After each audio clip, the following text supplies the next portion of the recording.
This is Eric Muad with Mother.com. It is for March 16th, 2020. As we enter into the last 5 minutes of trading, let's take a look here at Apple. I believe it is offering us a way to gauge where the market is going to be going as far as the next major swing trade. So again, March 16th. So what we can do here is just take a look at Apple from a 2-hourly standpoint. This is a simple video,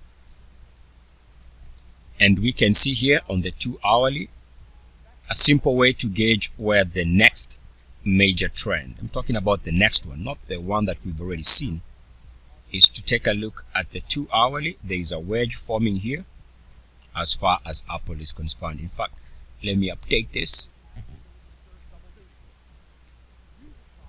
and we can see that the wedge continues to form.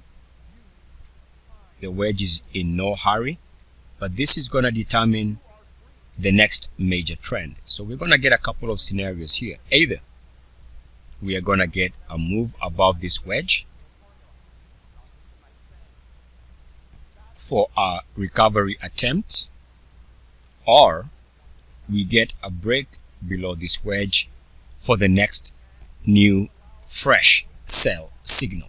This method is what I call the Swedge breakout method, and I'm going to link more information in the description of this video. Simple method, yet very powerful. All right, so here with about a minute to go, this is how markets are trading, and here is the stock in question.